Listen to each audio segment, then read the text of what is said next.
Welcome back to the Secret Message Report. I'm John Kelly.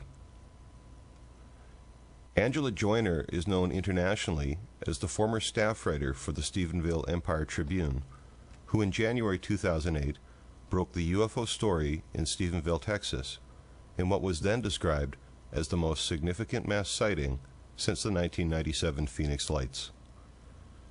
She has appeared on CNN's Larry King Live, James Fox's I Know What I Saw for the History Channel, Discovery Channel's Investigation X, and Coast to Coast AM. Ms. Joiner worked closely with Mutual UFO Network National Research Director Robert Powell and radar specialist Glenn Schultz on the Stephenville Radar Report, which confirmed an unknown in the area on January 8, 2008, as observed by witnesses on the ground. The report described an enormous object or craft capable of accelerating to 532 miles per hour in 30 seconds and then slowing to 49 miles per hour only 10 seconds later. That object was traveling towards the ranch of President Bush, located in Crawford, Texas. The object was seen on radar traveling in this direction for over 1 hour and was calculated at a range of 10 miles distance from the ranch at one point. Angelia Joiner has spoken at numerous UFO conferences and will be featured on March 3rd at MUFON San Antonio, where Travis Walton will be giving a keynote address, as well as the 2012 Women's UFO Symposium in Glen Rose, Texas, beginning May 19th, which will feature a keynote address by Kim Arnold, daughter of Kenneth Arnold, the pilot whose 1947 UFO sighting in Washington State led the national press to coin the term flying saucer. Her website is angeliajoiner.com. Angela, thank you so much for joining me here on the Secret Message Report. Well, thank you, John. I've been looking forward to this all day, so it's great to hear from you again. Good to be with you. Angela, as someone who worked very closely with the authors of the Stephenville Radar Report, why do you think it was that E.T. was apparently highlighting the Bush Ranch with such a display that was guaranteed to agitate the military and to heighten national security threat status for the entire region? Well, first of all, I can't say that it was extraterrestrials doing this.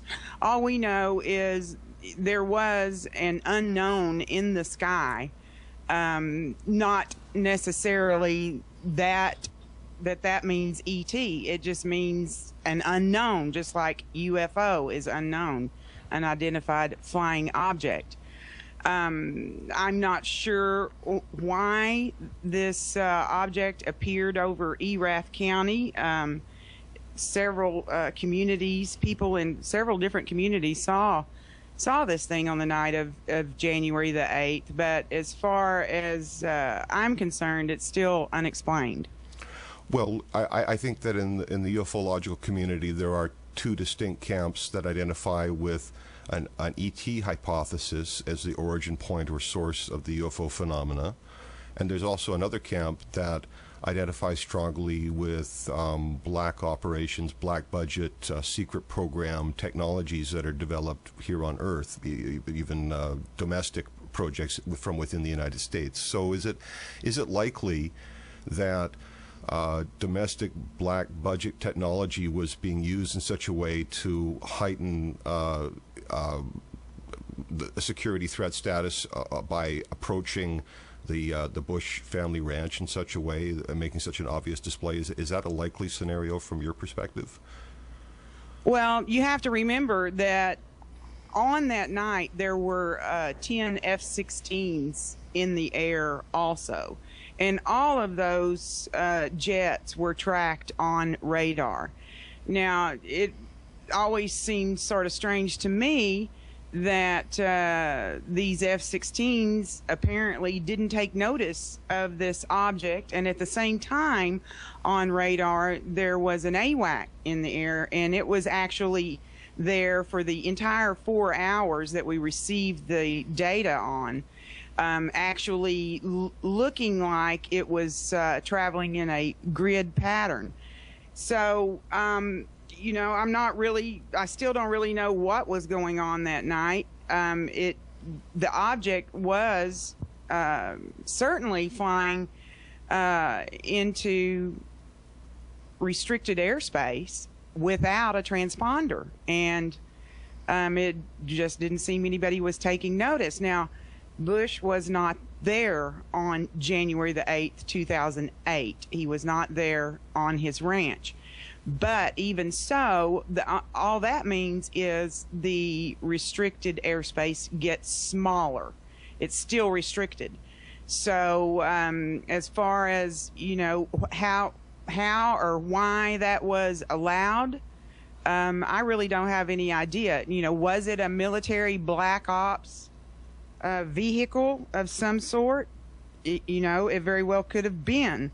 But it was something, if so, you know, it was something that had technology that hasn't been shown to the general public. I know in your introduction there you said that, I believe you said the top speed was about 550 miles an hour, but actually at one point it was 2,100 miles per hour, and it dropped back as low as about, or as slow, I should say, as about 37 miles per hour. So, you know, what do we know of that can do that and not fall out of the sky? You know, it just doesn't make a lot of sense.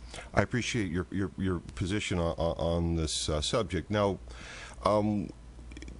this incident where there are both known military aircraft and unknown objects flying in concert, apparent concert in the sky, being observed by witnesses, wouldn't be the first time in UFO history where such observations were made. There are reports going back that I recall from the 1960s where people in the Northeast saw numerous helicopters accompanying some type of object that apparently emitted toxic levels of radiation into the environment to the extent that it poisoned and sickened the witnesses. So there's historic precedent with regards to the apparent accompaniment of ostensible UFOs by known military craft. You used the word permission in your description as if the F-16s did not engage the object, but you also indicated that well, from my reading of the subject, and you can probably enlighten me, is that there was no reporting from the pilots or statements from the military that the pilots had issued reports that they had witnessed anything, that they were aware of anything unusual happening at the time. Yes, that's right. We did. Robert Powell sent the Freedom of Information Act request. And we did ask for the pilot's log, and the first one we got back, it was just totally redacted. I mean, everything was blacked out. So we tried a second time, and everything we got was totally different. Sometimes I think it just depends on the clerk that is handling your particular request, because the second one we got back only had the pilots' names blacked out, and we didn't notice any unusual comments or anything like that. And I hope I'm remembering this correctly. It's been 4 years now. But there was a strange occurrence with those jets, and that was that two of them left the Naval Air Station base in Fort Worth, and they went to a military operating area in Oklahoma. So you would think that they would come back on a return path just exactly like the one they went up on. I mean, that would make sense. But instead, when they came back, they made a big circle, and they came down through Comanche, Dublin, and then up back through Stephenville. So that was always a curiosity. Now, you know, why would they do that? I think it was about 7:30 that occurred, and I would have to double check that to be sure. But it was, to me, it was almost like somebody said, hey, we've got something going on. Can you buzz by here and take a look? So that was always a curiosity to me. Now, Would you say that having been a long time, you were a long time resident in the region before this story broke, is that correct? Yes, that's right. Would you say that overall, since the time of your initial reporting and the witnesses who coming forwards, that there was a heightened state of military surveillance, a security presence, intervention, etc., in the area that was different from previous years? Was it a marked difference in the military presence in the area since the time of the reporting? Well, I would say that right after my first story, the first story ran in the paper on January the 10th. I did have calls from locals saying, have you found out what it was? Is this the reason that we have all of this traffic in the air today? What is going on? And because I was inside the newspaper office, I really didn't understand what they were talking about. But when I went out to go to lunch, I did. I mean, there were these helicopters and different things, and they seemed to be really low. And, it did seem that, right afterwards, we did have an increase in military traffic. But we are very close to the Brownwood military operating area. It's to the south of us, and it actually encompasses just a little bit of the town called Dublin, Texas. And we do have traffic over us going to that operating area from Fort Worth. So we're used to hearing jets and seeing jets and that sort of thing, but it did seem that the military traffic was increased right after the sighting. Now I can't say that for this whole last 4 years. I appreciate that. Typically, I mean, at least in terms of your observation, were these exceptionally low-flying aircraft that appeared right over public space, or were they at apparently normal altitudes, just more of them or more frequently? I would say both. They did seem lower altitudes, and there did seem to be more of them. And from your observation, were these marked craft, or were these craft where the markings were indiscernible? Well, depending on how high they were, I didn't see anything that was unmarked. Not myself personally. Other people did have that claim. I appreciate that. Well, this leads to one of the key witnesses who came forward as a result of your reporting, which is Mr. Ricky Sorrells. And mirroring the dimensions or the scale of the object that was being tracked, moving in the direction of the Bush Ranch in Crawford, he said that he had face-to-face contact with an enormous object that filled his field of view. I think he described it as 3 football fields in diameter. He had a very large object in front of him at one time that was reported, and it really made me wonder about Ricky Sorrells' position, because if such an incident as the object that approached Crawford could happen once, is it possible that such an incident could have happened at another time?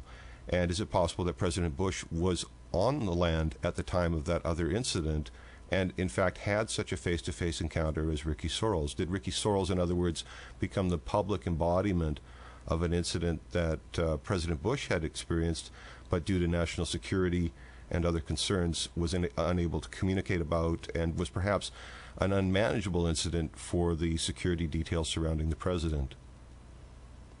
Well, we'll never know what President Bush might have experienced. Like I said, he wasn't there that night, but I'd like to clarify something, and I think you know this, but for the general public, Ricky Sorrells, his event actually occurred in mid-December 2007. So that was just about 3 weeks before the mass sighting. So he wasn't actually a part of the mass sighting on January the 8th. but he did have something come over him, right over his head. Actually, I don't remember him describing the diameter because he could not see the edges of it. It went out over the tree canopy in the woods behind his home. He was deer hunting. So, it's just best to say that it was quite large. And cone-shaped indentions in the bottom of the thing, and with no air displacement or noise, and no air displacement, when it left, is what I should say. So, Ricky had a unique observation, and he's the only witness that I know of that actually had a daytime sighting, or, about dusk, to where you could see something more than lights or something blocking out the stars, something of that nature. But Ricky Sorrells, was he not also perhaps the only witness who was subject to apparent high levels of stalking and harassment, forms of intimidation? He had lots of low-level overflights over his property and incursions on the property by people leaving bullets on the ground. Was he not the only one who endured those kinds of acts? Yes, he is the only one that I know of, and I have thought about that a lot. Why was Ricky Sorrells the only one that had to endure this harassment and the black helicopters flying so low over his property that they were running his cows, his livestock, that sort of thing? He was worried they were going to run them through fences. And he did have a gentleman come up on his property about 1 in the morning. He saw him. He found this bullet later, and Ricky's a hunter. He knows it wasn't something he dropped, or not. I don't believe it was even something he used. So the reason that I think this happened to Ricky is because he had much more detail than anyone else. Like I say, he, had a daytime observation, or early, kind of at dusk. He could still really, make out details. He said there was no seams, rivets, bolts, or anything like that. He described these cone-shaped indentions in the bottom of the craft as he was looking up. He said it was a barn metal gray. He just had a lot more information, and that's the only thing that I could really sort of come up with is maybe he was putting out too much detail, and somebody didn't like that. Who knows? Well, I think it's very interesting that, and I have my suspicions, as you can probably tell, that the someone who didn't like Ricky Sorrells going public was that person who was in the White House, because it mirrored his own reflections and perhaps an unmanageable scenario. We can note well that the Bush family left the Crawford Ranch and moved to Dallas subsequent to those times. Perhaps fewer UFOs flying into the Dallas region. Let's move ahead into talking more about the other types of public testimony, because dozens of people emerged as public awareness grew about this issue, as the scope of your story expanded to include the international press. And it seems that these exceptionally large objects, there were several witnesses who talked about very large objects in their sightings, but there were also lesser objects of a variety of types, sizes that were being spotted as well.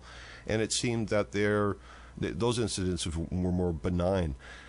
So in terms of how the initial reporting seemed to stimulate us somewhat of an uptick in military response, would you characterize the Stephenville UFO experience in general as a benign and peaceful experience, or do you see that there are dimensions to it that may constitute some kind of a threat to the public?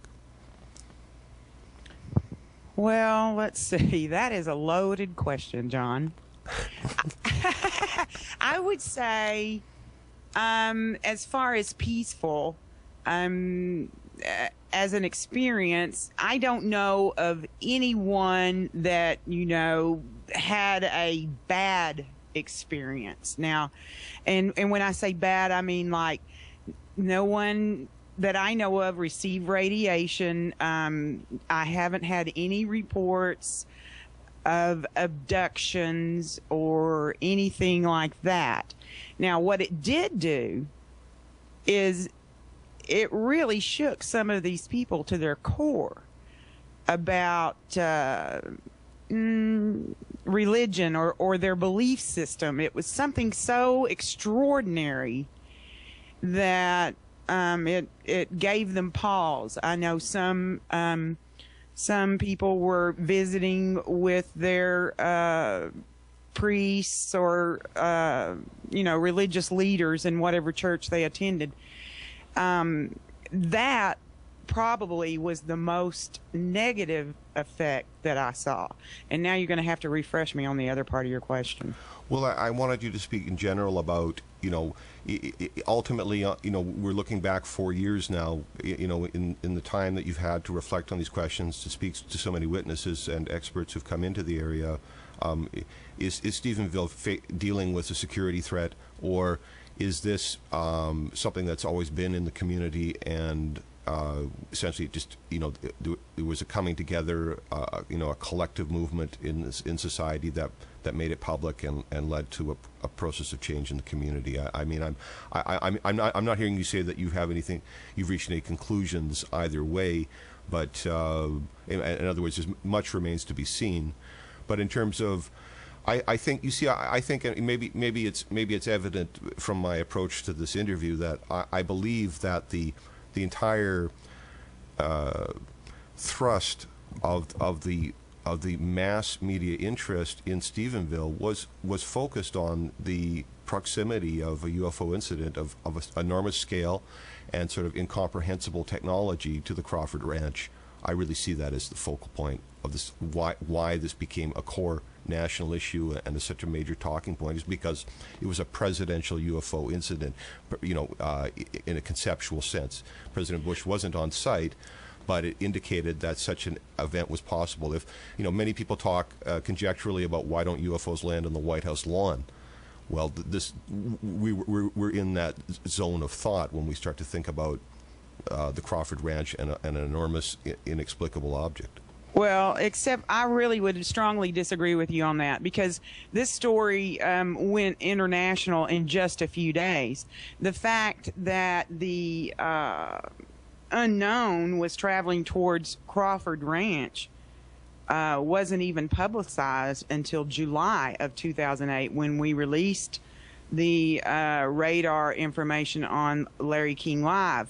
So that was not known until these radar experts dug into it, and they had 2.8 million pieces of data to go through line by line by line by line, and it takes a while. They put in hundreds of hours. So the fact that it was traveling towards Crawford Ranch is still not really well known. And just as an example, when I was releasing this information on the radar report, I sent press packets to every major news station that had been here, including like Good Morning America, and several others. I think, if I remember correctly, I sent out about 18 packets, and I didn't even get one response. You're being very clear in how you're describing this, but may I ask, certainly the AWACS operators knew what they were tracking at the time. Wouldn't that be safe to say? Well, the AWAC was in the air. I don't know what you mean by AWAC operator, but that wasn't known either until the report was released. What I'm saying is that the data came from somewhere. Someone was in possession of all this data before it got to your team's hands.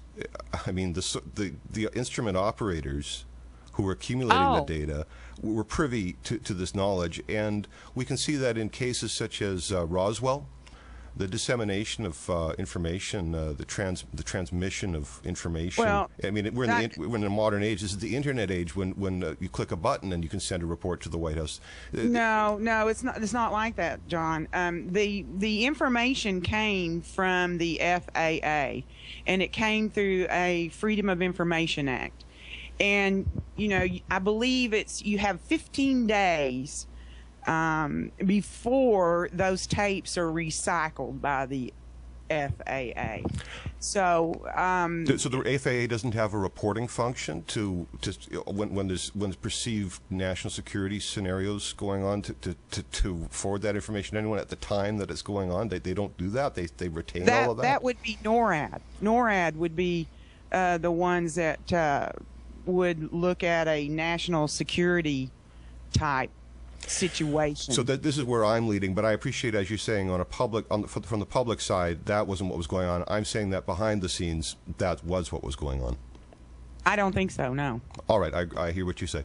Let's talk more about the disclosure process that happened in the community in Erie County, and how the county and Stephenville became a model for what people talk about in their books the day after disclosure. They talk about a mass disclosure process on a national scale, but we can say safely that Stephenville certainly went through some kind of a model disclosure process as a community. Isn't that true?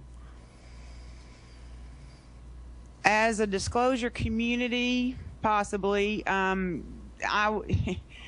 think that the City Council, Chamber of Commerce, people like that, did not embrace this sighting. They didn't want anything to do with it. As a matter of fact, the Chamber of Commerce had a meeting and said, well, what are we going to do? Or the board of directors met. And what are we going to do with all of this publicity? And they decided nothing. They didn't want to become the next Roswell. The people here either really liked the story or really hated it. So I don't know really, where to go with that question, except that as far as the people in the town go, I don't think they see it as any kind of disclosure. They just see it as, something that happened and it's in the past. They don't expect it to happen again. And some are really interested and some are really not. Well, maybe I didn't clarify my question, but I appreciate the comments that you're bringing forward. The awareness of the UFO subject was heightened in Stephenville and the surrounding areas at the time that your story was released, and there was intense public interest on a national scale, which led to all kinds of people coming into the town, including a lot of major press. And yes. Through that process, many local witnesses stepped forward, dozens in fact, to issue testimonies. I heard that or read that one MUFON meeting, they had 50 witness statement forms, and that wasn't enough for the number of people right. who wanted to make claims. So what I'm suggesting is that Stephenville went through a model disclosure process that models what we talk about when we talk about disclosure on a national scale, where people are petitioning the White House to release UFO information, and the consequences, the social consequences of such an act are being reviewed and considered. And as a microcosm of that issue, some of the things you've mentioned, that there were people who wanted these stories to be told, and there were people who didn't want these stories to be told, and there were different kinds of repercussions for participants in these amongst the witness community. We mentioned Ricky Sorrells, for example, who had to face incursions on his land. You had a change of your relationship with your employer at that time through that process. Yes, that's all correct. So I'm saying, in reflection, as someone who you lived through those times, it seems to me that you're in a position to reflect on the questions on a national scale. When we talk about a mass national disclosure and change on a national scale in society, Stephenville seemed to me in some ways to be a model of what the repercussions could be and how that might happen. And I don't know if I'm being clear, or if you wanted to speak further about that. Yes, I see what you're saying. Yes, I think that Stephenville could be a model for what might happen on a national scale. and also Phoenix Lights. Phoenix could be a model for that also. The whole disclosure issue is something that is really quite confusing to me. I don't see our government promoting disclosure. I just really don't see that happening. I don't know how disclosure is going to happen, and anything that we could think of would certainly be just speculation. But I think the biggest repercussion of a international or national disclosure for general people would be the religious issue. I think it would just, and that's just from seeing what I saw here, and on a very small scale. I think it would absolutely rock some people to their core. And so talk more about that. What were some of the repercussions? And again, as you said, these people were having to question their views of reality or their beliefs in religion. What were some of those responses, and how did people proceed to resolve them? Well, like I said, most of them visited with their clergymen or deacons, leaders in their churches. But when you have grown up with a certain belief within a certain belief system, and then you see something that absolutely does not fit into any brain file you have, it's hard to decide what to do with that information. What is it? Something from God? Are you looking at the end of the world? Is there, something even bigger about to happen? And I think, that's sort of the way it affected people here. In other words, are you saying that people were preconditioned to anticipate some kind of an apocalyptic scenario as a consequence of being exposed to the UFO phenomena? Right. I do believe that it gave them a sense that the apocalypse was near, or some of them, had that sense that something on a larger scale was about to happen.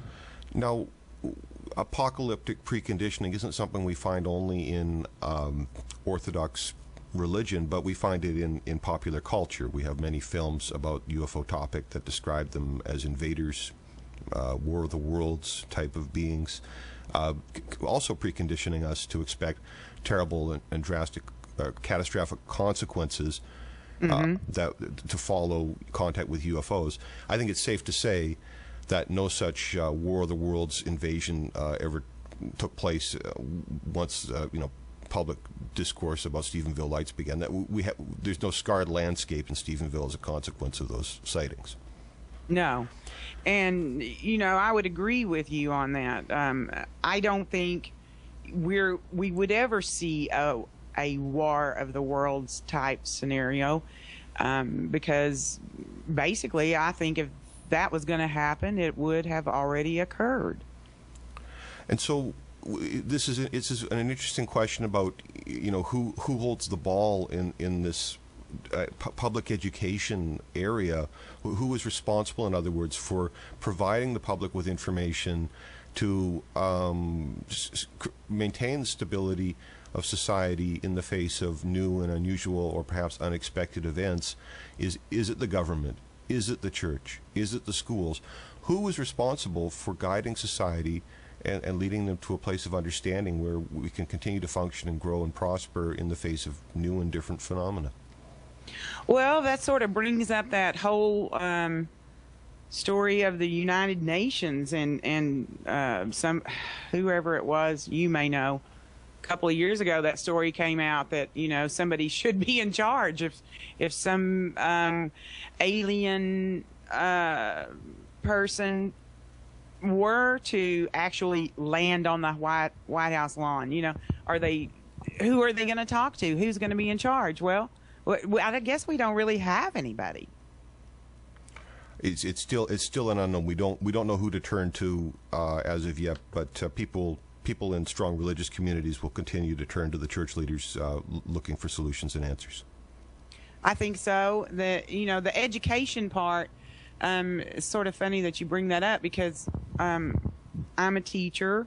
I mean, I'm a certified teacher, and I noticed that after a lot of these stories came out, there were teachers that were actually engaging their students, by going out and pretending, we've had a UFO land and using the scientific method to investigate with those students. I thought that was sort of interesting. There's been a lot more publicity, I think, in the last few years, since the Stephenville sighting. It seems that there are more shows on History Channel, Discovery Channel, even commercials that involve alien ET type commercials. I thought that was very interesting. I don't, like I said, I've said all along, I wasn't interested in this before. So, was it that I just didn't take notice before, or are there really more things in the media? So, as you say, you weren't expecting this, you weren't prepared for it yourself, but you found yourself in the middle of this storm.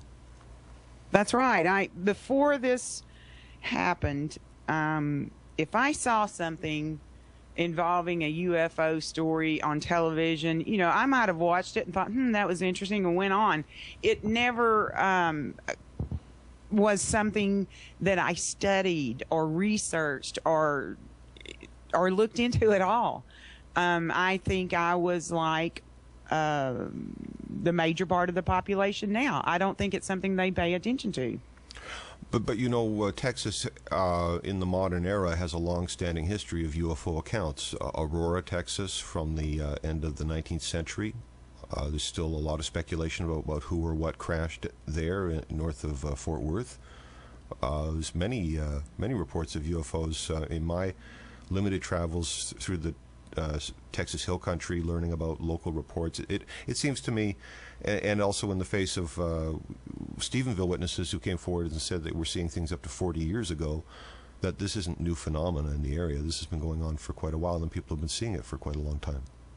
Well, that's correct. And when we did have the meeting where we asked witnesses to come out and give their reports and such, we did have older people saying, they saw something 30 years ago here, or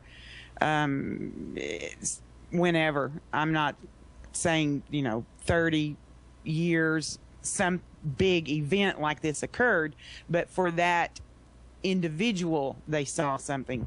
So that was something we learned during the meeting, is that it does seem to be something that's has been occurring over a period of many, many years. You've spoken in the past about what you describe as the good, the bad, and the ugly of UFO reporting, and I was wondering if you could highlight for us what does that mean to you? Well, that was the name of my first presentation. I was first asked to speak in Eureka Springs in the spring of 2008. That's a little town in Arkansas, and that's how I titled my presentation. And the good, the bad, and the ugly, of course, is from the Western movie. But there were good things about it for me. There were bad things about it for me, and some of it got ugly. And the good part was my world got so much larger. I really put some thought into some things that wouldn't have occurred to me otherwise. When I was writing at the newspaper, I had people calling me saying if I kept writing about UFOs, I was writing about the devil. I was getting Bible verses. I was having people contact me from the UK, from Canada, from Japan, just from all over the world. And that was the good. I just got, my world got so much larger. I met so many interesting and very intelligent people. The bad at the time was trying to keep up with my workload and do my normal part of my job. And then, of course, the ugly was when I ended up giving my resignation at the newspaper, which, well, I was a staff writer, and it was a job that I loved. And really, I still miss being on staff at a newspaper, but that's the way it worked out. So that was the ugly part. And some people ask me, well, do you regret writing these stories? Well, no, I don't. I don't regret it, because I myself have benefited in, other ways. And by that I mean the friendships I've made, and the research I've done has been very enlightening. The UFO community really seemed to just reach out and embrace me and really supported me. And it was a unique experience. And, I'll never have another story like that. I mean, most journalists never have a story that breaks internationally. So it was a challenge, and I appreciate everyone, that really helped me and worked with me. But like everything, it has positives and negatives that go along with it. Now tell me, I'm sure there were some heroes, maybe even unexpected heroes in this story who stepped forward, people who surprised you in the way they dealt with their part in this process. But at the same time, there were people you may have wished had handled things differently. You said to me that you don't seem to have any real regrets. You wouldn't have done it any differently. But were there people involved that you were working with at the time who were around this issue who you may have wished had done things just a little differently? Are you referring to people at the newspaper? Well, it could be folks at the newspaper or other people that you may have counted on, or you, who under the pressure of circumstances you saw under a different light, and you were surprised perhaps that they weren't, you couldn't necessarily work with them in the way that you thought you might be able to as a consequence of your role in this story. Well, of course, the first people that come to mind would be the editor and publisher at the newspaper. Certainly, I wish that all could have been handled differently so that I could have stayed on staff. But water under the bridge. As far as witnesses, there's not really been anybody that I feel like I would have wanted them to handle anything differently. I wish that the town itself had, or the powers that be in the town, had maybe looked at it a little harder than they did. Of course, that small towns in Texas, they're always looking to bring in new business and a new tax base and that sort of thing. And I think it could have benefited the economy here, as far as filling up hotel rooms, as far as those people in the hotels are going out to eat, or maybe handling, some Skywatch events through the city. I don't really think that would have been detrimental to the town. Now, Stephenville is known as a cowboy capital, Texas. Cowboy capital of the world, not just in Texas. And that's because we have so many professional rodeo cowboys around here. And what was said was they wanted to remain the cowboy capital. And I think there was room for both. I wish that they had looked at it a little harder, but they didn't. And they didn't ask me. Well, I've seen some of the clips of John Wayne movies where there's UFOs flying in the background, so I'd have to say that it's, I'm quite open to the idea that the cowboys had all kinds of experiences that we don't know about, that are the unwritten lore of the cowboy. We can say that other Texas towns, such as Marfa, have made significant investments in preparing tourist observatory areas. I think there's a multi-million-dollar observatory outside of Marfa where people can watch the Marfa lights. Yes, that's a well-known phenomenon in Texas is Marfa lights. And bringing up Cowboys and Aliens, you know, we had a movie in 2011, and that was the title of it. And also, there's a Texan named Logan Hawks. He lives in South Texas, and he's written a book, Cowboys and Aliens. So, yes, there's definitely a connection there where these old cowboys were out on the range watching the cattle and saw things in the sky. And Logan's done a pretty good job of documenting those, I think. That is very interesting, as you pointed out. You know, cowboys and aliens separated at birth. Well, maybe they do go together, and that's something to learn about. But you were mentioning earlier that the community could have done more, perhaps, to attract investment and grow their population and their tax base, you know, to leverage all that national attention. And people could see the good things about long-term prospects for Stephenville and the surrounding areas. Yes. Actually, one of the stories I did later on was, well, it involved the high school science club. They had their biggest fundraiser ever, and it was because two of these kids in the science club designed a T-shirt, a UFO T-shirt, and made $4,000 in just about a month. They had never had a fundraiser that did that, and actually the teacher told me, it was incredible. She said, we had to just stop it. Not that we weren't still, you know, making money, but they couldn't learn, and I couldn't teach.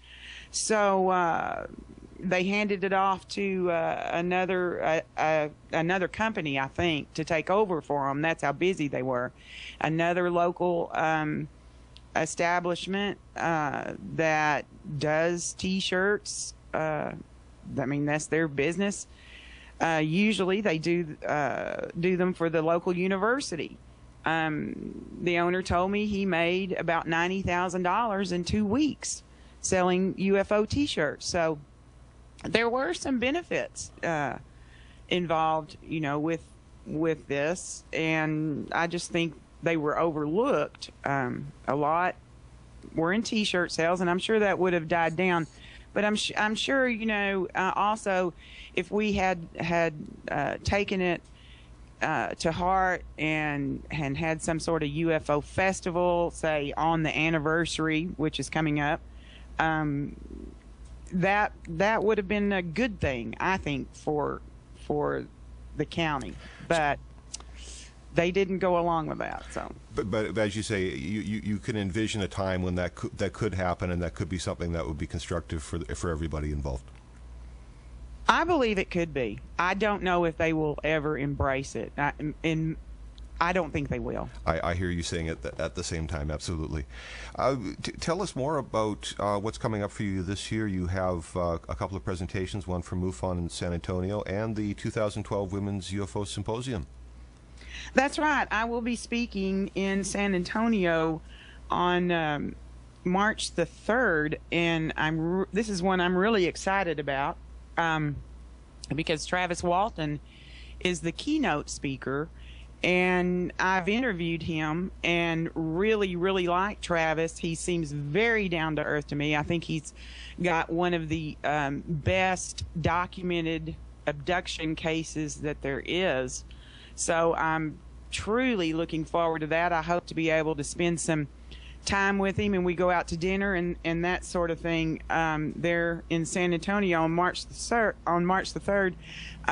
Besides San Antonio just being a beautiful, beautiful city in Texas, and I would strongly recommend to anyone that's considering a vacation in Texas to be sure and include San Antonio. And then in May, Paula Harris is putting together a conference, and it's going to be all women speakers, and it's going to be the first conference of its kind with Kim Arnold as the keynote speaker. and I'm really looking forward to that one also. I hope, that we get the people that we need to make it happen, and it certainly seems that it's going that way. Now, it is going to be in Glen Rose, Texas, which is about an hour's drive from Stephenville. It's not real far, but Glen Rose is a lovely town as well, and I think that people will really enjoy that setting. It's also the home of Steve Allen, and Steve is the first one that reported the UFO to me. Yes. So Steve is, I guess he's one of the heroes of this story in the sense that he was an experienced professional, a pilot, and he went public. He went on microphone, on camera to let people know what he had seen. What was it about Steve's story that struck you the most? Sometimes I still think back to that day, that afternoon that he called me at the newspaper, because it was a phone call, just one phone call, that changed my life, his life, and so many other people's lives here. He saw something that he knew absolutely shouldn't have been in the sky. He had been a pilot for 30 years.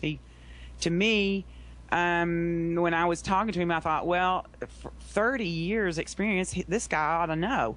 Well, he had 3 other people that were willing to go on the record with him, and they were with him at the time of the sighting.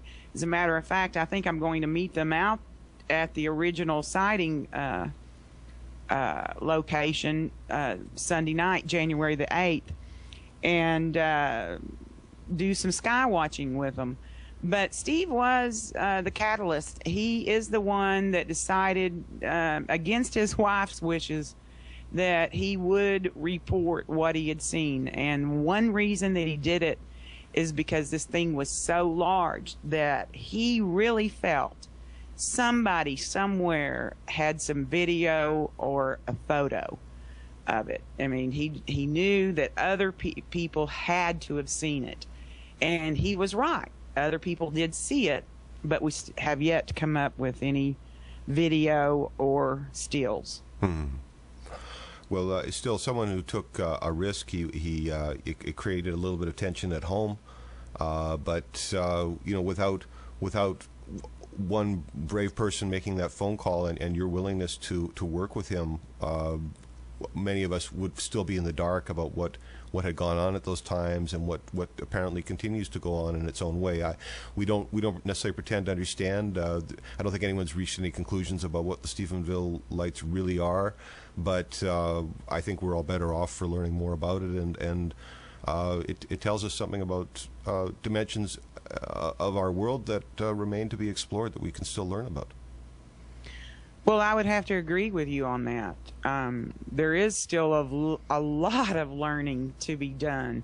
I don't pretend to be any sort of expert on the subject. I am still in a learning curve, and I would say it has been sort of a baptism by fire, the way that it occurred. I didn't see anything myself, so I rely on these witnesses. But when you're in the community, you're a part of the community, these people, they're telling the truth. And then when you get radar data that back it up, where there is something in the sky at the time they said they saw something, and in the direction they said they saw it, well, it just doesn't get much better than that. Absolutely. Excellent documentation. A lot of qualified people have looked at this story and I think continue to track it. We're coming up this weekend to the 4-year anniversary from the July or January 8th incident from 2008, and hopefully there will be more sprouts and germs of learning that will propagate in the community. People will feel safe about coming forwards and sharing, and through that, perhaps we will all grow in some ways towards a better kind of a wisdom as a result of this contact and exploration of this issue. I have been speaking with Angelia Joiner from angeliajoiner.com. That website is ANGELIA LIAJOINER.com.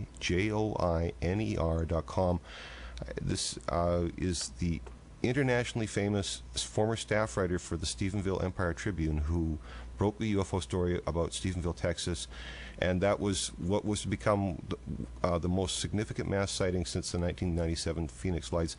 Angela, it is such a privilege to speak with you. I thank you again for joining me here on the Secret Message Report. I hope I have a chance to speak to you again.